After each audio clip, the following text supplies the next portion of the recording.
Robert Robertson woke to every parent's worst nightmare, and within 48 hours, the justice system turned his tragedy into a death sentence.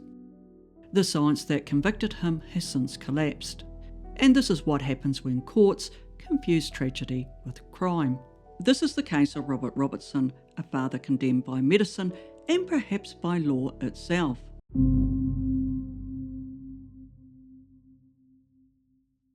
Nikki Curtis lived just 27 months, and in that short time, her life was marked by chronic antibiotic-resistant infections and repeated episodes of apnea. These weren't isolated events, they were documented, recurrent and medically serious. On January 28, 2002, Robert took his feverish daughter to the emergency room where she was prescribed Phenergan in suppository form.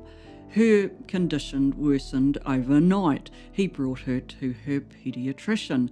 Nikki's temperature was 104.5 degrees Fahrenheit. Likely diagnosis? A viral respiratory infection.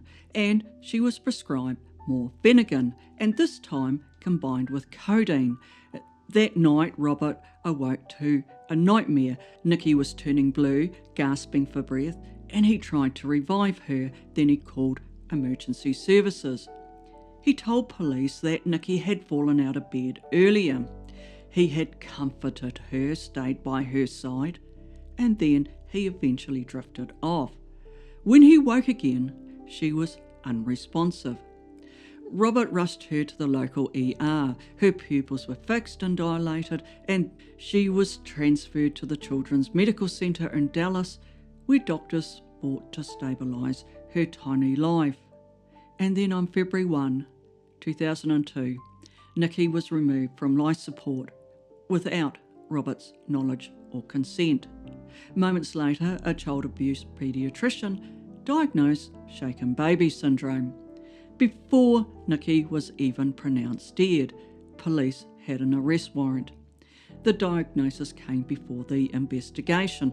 The autopsy followed the arrest and not the evidence. From that point on, the case was built backwards, from flawed assumptions to confirmation.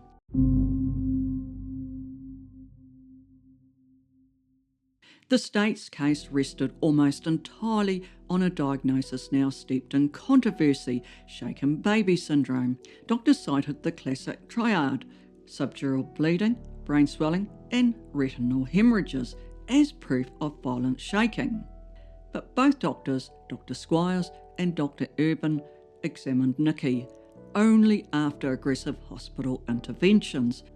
Dr. Urban admitted some bruising could have resulted from medical treatment, and that he was not prepared to say whether certain marks came from Robert at all.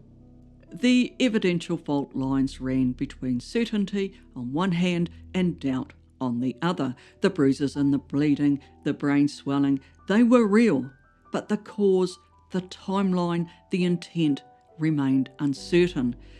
Yet the courtroom treated these uncertainties as proof. From the first day of the trial, Robert's defence attorney conceded to the state's central theory. He called it, unfortunately, a shaken baby case. He didn't challenge the science. He didn't dispute the diagnosis. He didn't assert Robert's innocence. It was a strategic failure, but also an ethical one, because the defence abandoned its duty to question the flawed science, and in doing so helped to condemn Robert to a death sentence.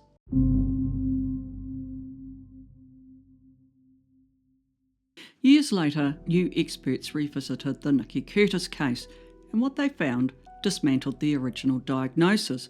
Dr. Francis Green, a veteran lung pathologist, analysed Nikki's medical records and lung tissue. Dr. Green discovered clear signs of severe viral and bacterial pneumonia. These same infections deprived Nikki's brain of oxygen, causing fatal swelling. Microscopic evidence showed that these infections had developed days or even weeks earlier before her collapse. Dr. Green ruled out inflicted trauma or ventilation complications. His conclusion was simple and profound. Nikki died from a medical condition, not from violence.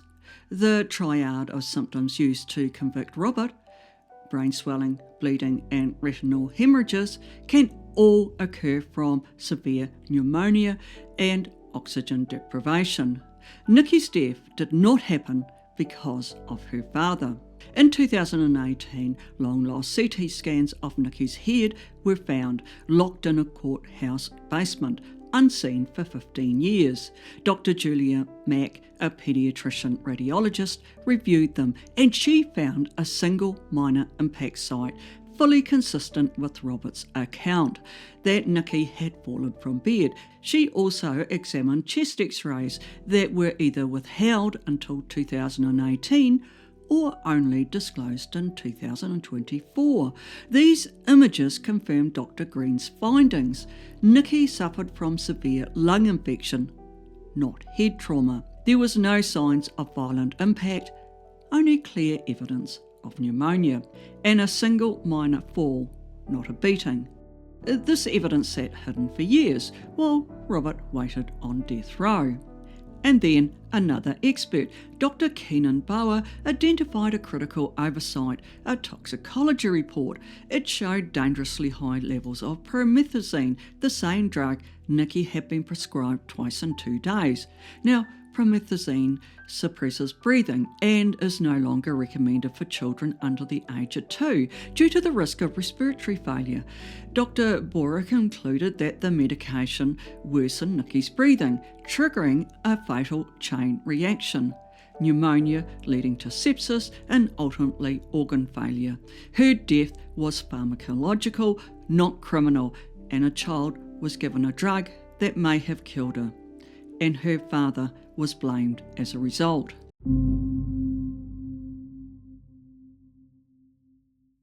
The science behind shaken baby syndrome has crumbled, and Robert Robertson's case sits on the records. A 2020 study involving 36 infants who were either witnessed being shaken or confirmed as victims of shaking, researchers found that none displayed the triad of symptoms once thought to be diagnostic. Experts now agree if shaking causes injury, the neck would first show it. Nikki had no neck trauma at all. The foundation for the case against Robert is gone. The triad is no longer proof of abuse.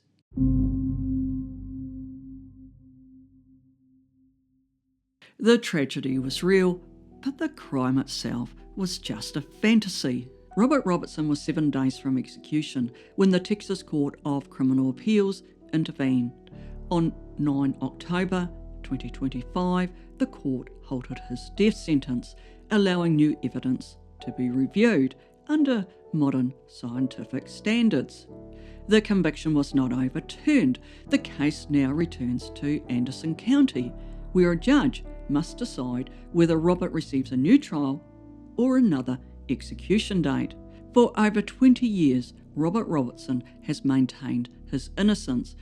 He refused plea deals, insisted he never harmed his daughter, and now with science on his side, the system is facing a reckoning.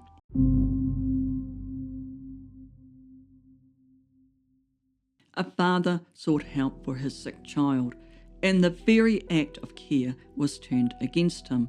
The case is not just about Robert Robertson, it's about every conviction built on broken science, every courtroom that mistook hypotheses for proof. If this case moved you, don't just watch, act.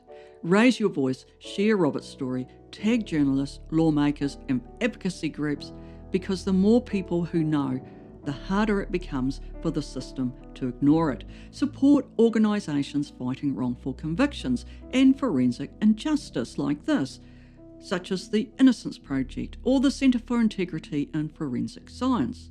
Like this video if you believe justice should be based on facts and not outdated theories. Subscribe for more investigations into wrongful convictions, forensic failures, and the fight to fix a broken system. Until next time, take care.